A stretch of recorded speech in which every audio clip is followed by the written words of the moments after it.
Well, we are so excited to have you on with us today because this movie, as soon as I saw the trailer, I was like, I'm gonna cry, and I predicted it. But it's Thank, it's touching, but in the best way, So you got to thank, be excited to bring this to the world, right?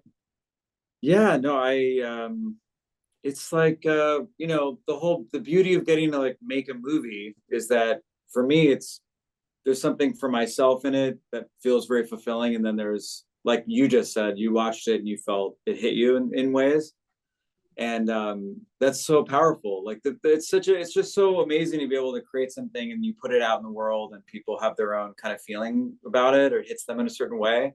So it's like what the crazy part of this whole process is you like spend so much time making a movie and then it kind of you have to wait for so long to just get it out there. So yeah, we've been kind of like sitting on this movie for so long and now it's like finally ramping up. So it's you just have to kind of catch yourself and go, okay, like this is what it was all about. This is why we're here in a way and kind of jumpstart things. So, it's really exciting to talk about it though. Like finally people get Yeah. to see it. We're really, we everybody worked really hard in the film and the actors are so great and like all around, I think everyone did a really good job. So it's just nice to be able to put it out there. hmm Well, and then of course to be able to get it on the big screen is a whole other thing, and you're able to do that for a couple nights and a really kind of cool special presentation, right? Yeah, totally.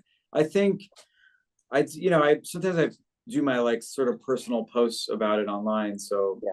maybe some people have already heard me go into this, but it's being in theaters is pretty special. Like there's something, I mean, I grew up in a time where I went to watch movies in a movie theater. And this makes me sound like an old man who's like, oh, when I was a wee lad, I bought tickets. And I actually, funny enough, when I went to the movies, like tickets were like so much cheaper and then they became like so much more expensive. So maybe that has something to do with like why it's hard to go out to the movies for Yeah. everybody. But the, yeah, like, we've built this, we're building a future where you just kind of don't have to kind of go anywhere anymore. You could just order Mhm. food and messengers show up with stuff and you just sit on the couch and there's something, like convenient about it at times. It's something kind of heartbreaking at the same time. Like, when you go to, I mean, when I, like when we made The Good Half, we watch it on a big screen. Like when we're cutting it and we're color grading it and mixing it. Mhm. I mean, we're in a large environment, big screen environment. Yeah. The fact that you're doing all that and then it shrinks down to a small little screen is like very strange. Yeah. But you're trying to craft something that does feel like very fulfilling on the big screen. So to watch it as like the filmmakers intended is very exciting. Obviously, if you're dealing with like crazy VFX movies, like it makes so much sense to go and see it in this crazy way. But still, like, when you go into this like dark room, you're alone with, you are with people, but you are sort of having your own experience with the film. Mhm. Ideally, it kind of takes you away and you can kind of escape your reality for a little bit. And when you're in your home, like eating, dinner, watching a movie, stopping it, going to the bathroom, you lose a little bit of the flow of like what we wanted. So, but yeah, we're the lucky few that's going to be in theaters in July on the 23rd and 25th. We're Yes. doing one night only thing. Mhm. And I hope, people feel a sense of urgency that it's like, I'm going to catch this like a ride right now and see it. So, hmm And then, of course, we got to ask because we're deep in the heart of Texas and Dallas. We got to ask about Nick because what a yeah, talent! You knew that he was the right guy to pull this off, right? no question. I mean, I think, yeah, like Nick, there's the Nick on the stage, like Mhm. playing some crazy giant, like stadium and like that and then there's the guy that I feel like I know more, who I feel like more connected to. Mhm. And that's the guy I think we were able to create in this movie on screen. Like that's the version of Nick I kind of know is there. And it's this sort of very internal, mysterious kind of a person who you really wonder about and is very like a very thoughtful internal person.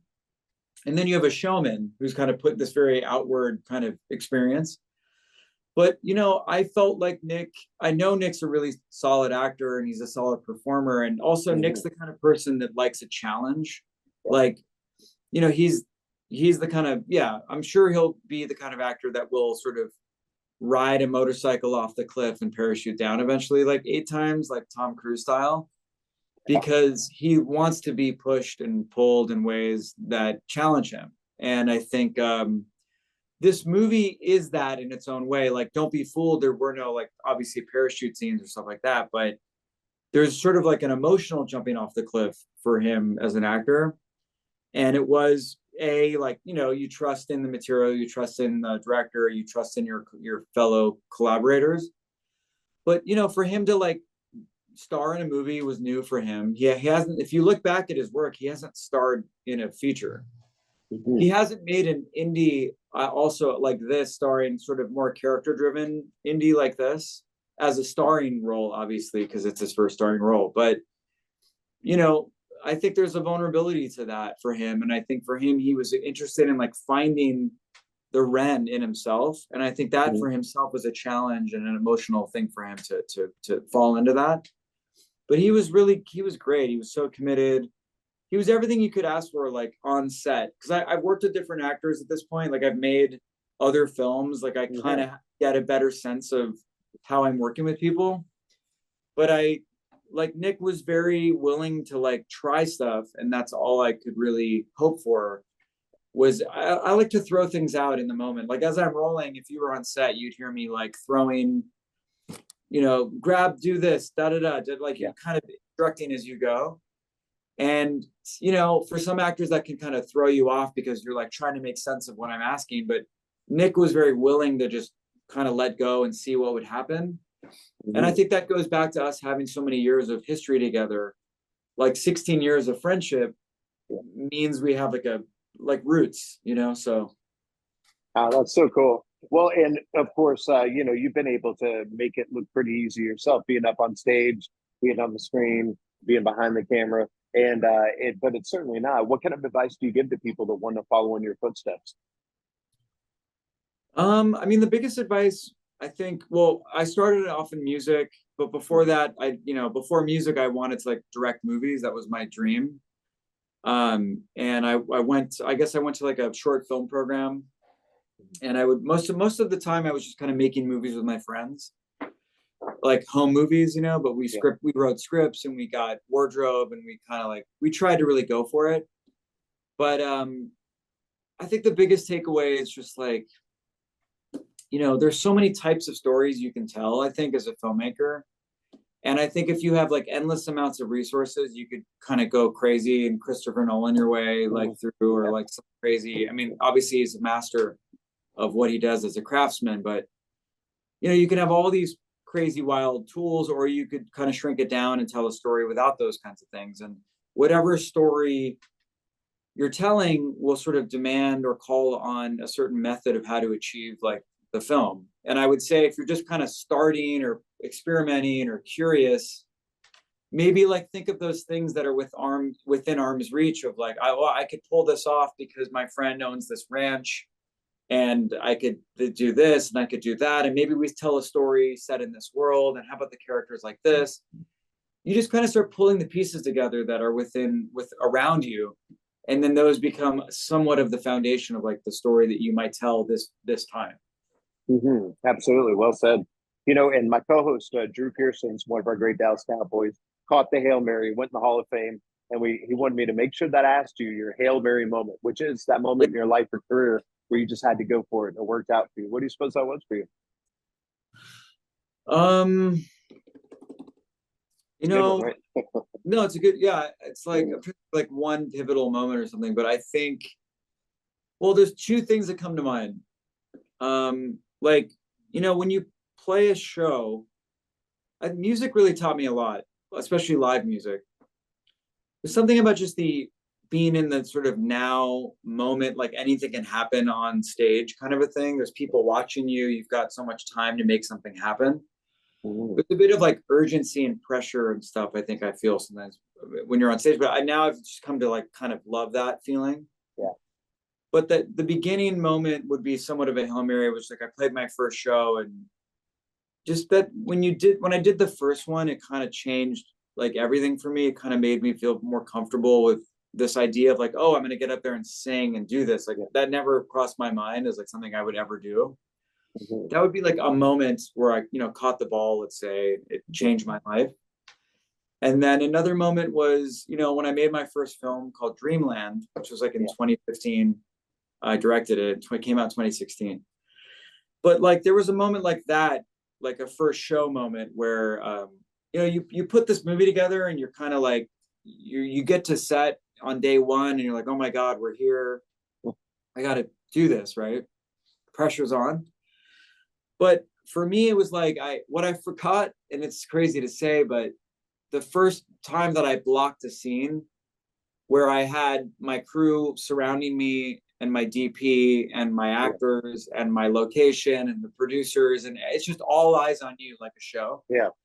And they're literally just looking at you like, where are you putting the camera and what am I doing in the scene? Like, where am I coming from? Where am I going? Blocking a scene is like you're kind of orchestrating each scene, right? Individually, Mhm. and the action that take place.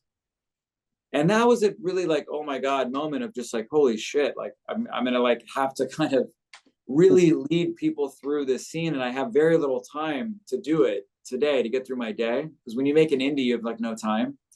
Mhm. So it's a similar thing. Pressure's on, the clock's running, and it was a helmet caught the ball kind of moment because it really woke me up to like, oh my God, okay, like we're gonna have no time. We have to figure this out really fast. So yeah, those were like two defining moments, like one for music, one for filmmaking. Yeah. And part of that is your success mindset or your, kind of your outlook because, sometimes you just have no other choice. So is there something that you keep in mind or that you tell yourself that kind of keeps you on the right path even when things are tough? Yeah, I'm just a big believer that like everything's gonna be okay. Like no matter what, you just gotta let it happen, and like whatever the end result is, it's kind of what it was meant to be. Yeah. I think there's something like kind of comforting if someone's like if anyone listening is like a total control freak, Yeah. um, you want to like control the outcome of things, and like Mhm. when things aren't in your control, you get uneasy because other people have to kind of help with the outcome, and it's not all you. And then you think, well, maybe I can affect it in a way where I can get exactly what I want it to be, and that then you're back to this controlling mindset again. So I would say I take comfort in trying knowing that it's going to be okay. There are times where Yeah. you have to step in and like make decisions, but at the end of the day, it's not always all going to go exactly as you want it to, or so you just kind of have to let things happen. Yeah. Well said. So last thing with this movie, there's so much to get out of it, especially depending on what you've been through. And so what is it that you're hoping that people will think about, talk about, sit in the lobby and discuss? Because there's a lot to talk about here. I mean, the hardest part is like there's the movie that we think we made that we may like Hmm. and we think works. Hmm. And like, you watch scenes and they affect you certain ways. So it goes back to control. Like, I don't know how a joke for you might not play as funny. A scene that wasn't supposed to play as funny might make you laugh as like, I don't know how people will perceive it, but my biggest takeaway is like there's a few things. I mean, one is like you're seeing a movie, so why are we watching movies? I mean, we're watching movies, I think, for entertainment. Yeah. We're watching movies to maybe just check out for a second, which goes back to entertainment. We're watching movies to be like for our minds or thoughts or something to just be stirred in a way that gets us thinking about life in a certain way, to laugh, cry, whatever it may be. So, I hope, all I can hope is like we made a movie that I think in some way like leaves people with some feeling when they leave. Hmm. There's some world of transformation of like, oh, I've taken a step forward in my life in some way. That would be nice. And then there's the version of the movie that deals with a subject matter that's universal in ways. Well, grief is universal. Grief, like love, and these are just parts of our emotional selves as people, right? Hmm. So, but grief is not just like someone passed away, or it could be like someone that I was married to or in a relationship with for a long time, like left me or I left them. Hmm. And I'm grieving like the loss of that person in my life. So there's a lot of forms of grief. and we have our own relationship with grief. So, but everyone does feel grief at some point in their life in some way. Mhm. So, maybe there's something about this movie that leaves you with a sense of connection of like, Yeah. you get me, or I've been, they get me, this movie, and I lost so and so, like because that's what's happening. Like when we've done Q&As and when they throw it to the audience, a lot of people step up and share a story about their loss, and that's where it Mhm. gets really heavy in a really powerful way. Is like, okay, like we made a movie that makes it seem in a good way like it's okay to share stories about Mhm. loss. And by the way, like, sharing stories is our way of grieving and getting through it, right? So I guess in a way you could say this movie is like kind of helping create a conversation around this idea of loss in a personal way that can mean something to those feeling it, watching it, and sharing it.